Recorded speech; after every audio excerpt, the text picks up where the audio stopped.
Oh my God, what are you doing? There's stanchions in place. I'm the artist. Carole Feuerman? I'm Carole Feuerman.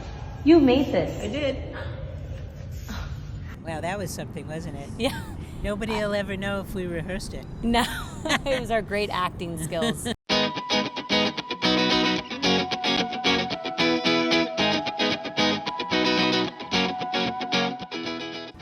Hi, I'm Katelyn Amendolara-Russo. I'm here from the Medici Museum of Art, where I serve as the executive director, and I also serve as a board member on the Carole Feuerman Sculpture Foundation.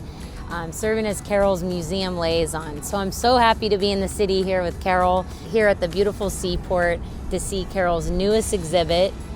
Carole, we've had a blast together this weekend. I can't thank you enough for having me be a part of this amazing experience. I can't thank you enough for coming, and I'm so excited to show you the pieces that were on Park Avenue and now they're on the water. I can't wait to dive in today and talk a little bit more about what your pieces mean and where you stand with contemporary social issues of our time. They're just fascinated first by how you're a super realist and how you achieve such a lifelike quality within your work. They just don't know if it's real or how it is a sculpture.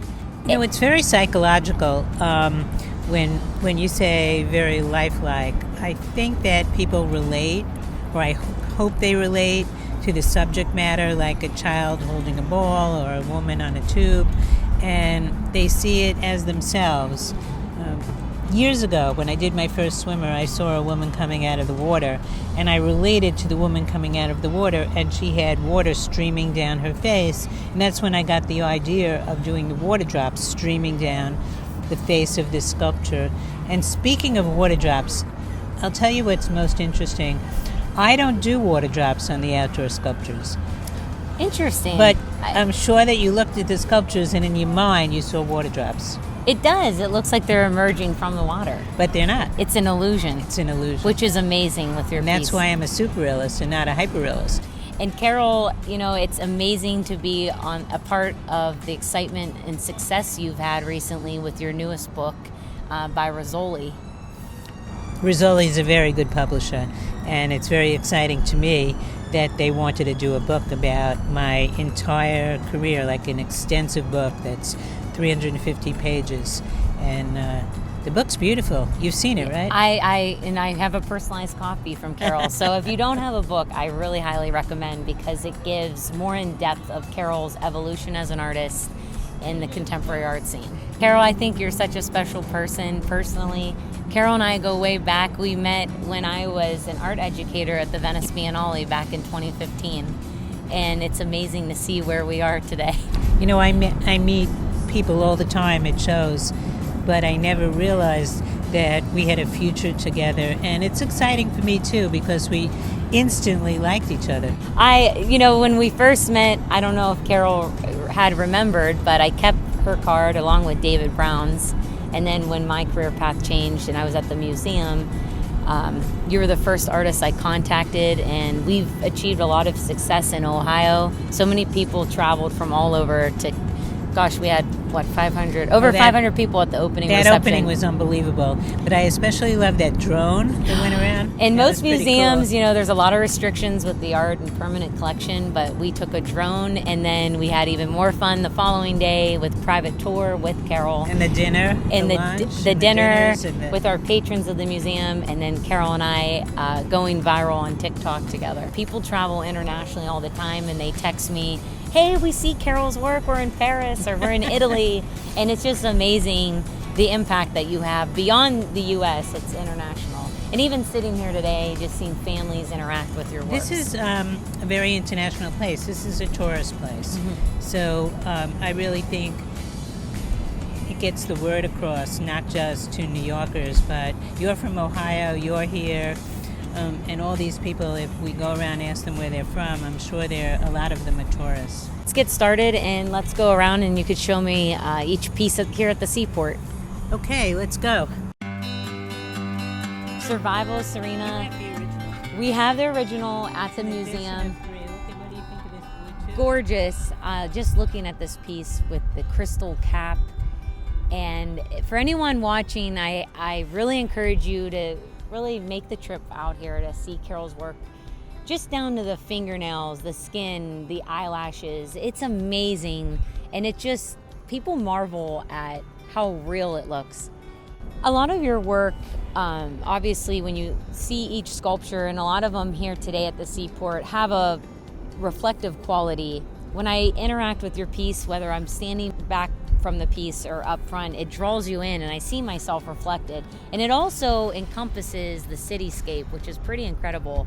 The Brooklyn Bridge is positioned. Is that intentional when you go to create? I didn't even realize it. Really? I intentionally do it with a piece like Justice, where you're supposed to look into it. But with this one, I never realized, because this piece was never in this amazing location. But this location with the sun and the city, it's a wow. It captivates you, and being on the water here, it mentally transports me to a happy place. It's sunny out, it's beautiful. Now, when you go to choose the materials, like the paint, for instance, can you tell us what kind of paint's used on the inner tube? Well, you don't learn that in school. No. I have worked years and years to develop pieces that could be outdoors. This piece has been outdoors for more than a year and a half, and it's pristine, it's perfect. I use special paint, I use special clear coats over it, I use urethane paints, and which is similar to automobile paint. Yeah, they're very strong, but it's not just the paint, it's the way in certain places I want them shiny, in certain places so I play with the paint, I play with the varnishes and the coats. So there's an intention when you go to choose your color palette. That's a big question I get asked at the museum. You want to see some of the others? Yeah, let's go check it out.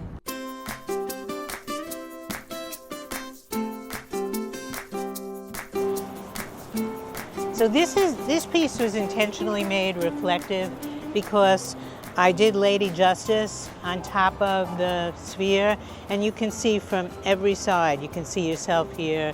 The idea is with this piece that it's like looking in the mirror. You look in the mirror, you see the city, and it's pretty incredible. And she represents the scales of justice. I have her hands like this, so that. And I did a very balanced woman. I wanted her to represent balance, which is really important in life, justice, which we need, God knows how much we need it now, and the world. So this represents the world, and she represents justice for the world.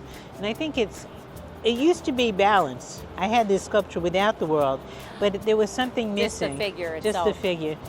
But there was something missing, and what's missing was more meaning. And this way, I gave it more meaning. Was it intentional to make the sphere larger than the figure? Yes, because the sphere is the world, and the world is large. And playing with scale. Look at these people. Do you like it? I love it. Hey, I made it. you did? This is the artist. Absolutely beautiful. Thank you.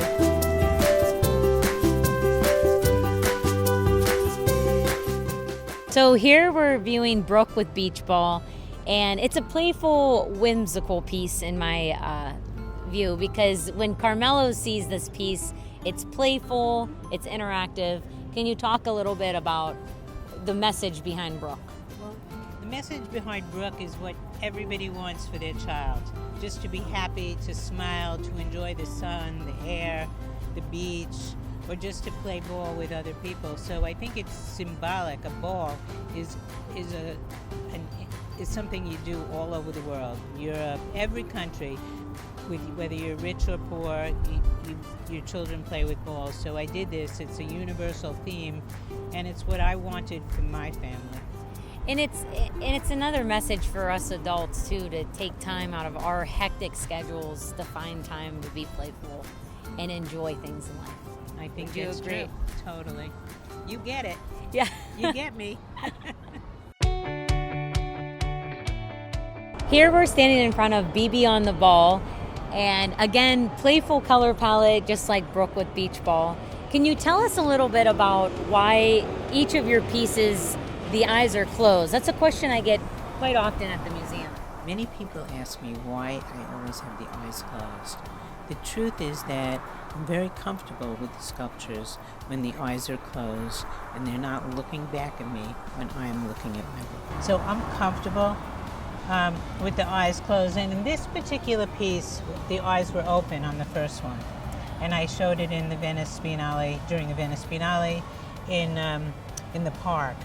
And afterwards, when it came out, I closed the eyes because even though the eyes open were very, very super real, I just felt more comfortable. I think there's an underlying theme in each piece that I view, specifically the swimmers, because when I view it, it reminds you to keep a healthy balance in life and to seek, that peace and tranquility in your life. Balance is really important. That's why I've done so much with balance. Also, the water is healing. There's a powerful quality to water that renews us. But I have something exciting to show you. Every one of these sculptures have been swimmers, but now you're going to see one that is not a swimmer. Well, let's go check it out. Okay.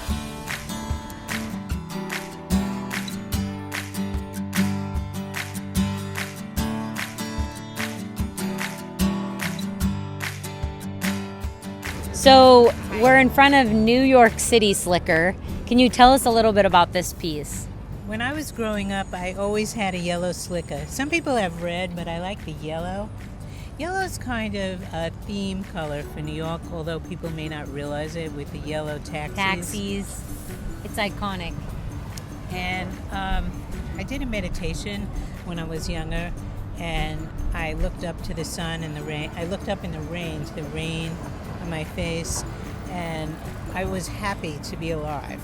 And I was thinking it would be so cool to do a piece that's symbolical of a girl walking down the street in the city, and it's raining a little bit, and her face is shining, and she's looking up and happy to be alive. And that renewal with the rain hitting your face. So this is not a real slicker. It's all made out of this is bronze. Yes, if you're looking at the piece, it's okay to touch it. It is bronze. A lot of patrons in the museum, too, they think it's actual clothing on your piece, and they're fooled. I said, no, everything is sculpted when you look at Carole's work. Everything except the eyelashes, but every other thing.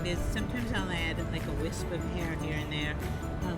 In this one I sculpted the hair. Everything is sculpted. It's incredible, the super real detail. And, Carole's work invites you to get up close and personal. And I think that's wonderful about your piece. You can interact. It's okay. Nothing's going to get damaged. And see this piece? It's next to the lighthouse. Doesn't this, oh, this is fitting. Look, and she's the communication with the lighthouse. And I thought with the Seaport Museum, South Street Seaport Museum, I thought that this was like the perfect location for New York City Slicker. Carole, I can't thank you enough for just such an incredible weekend. We started off, Carole took me to work to her studio. I see how busy she is. It's hard to get a minute of her attention because everyone's pulling you. I always have time for you. In many directions, but you made time for me, and my husband and two kids children came along, and it's something they look forward to, returning to the city, and just being in your presence is a gift itself. So I can't thank you enough, and to end the trip here at the Seaport was truly awesome. Thank you so much for coming. Thanks, Carole. Love you. I love you. This was so much fun.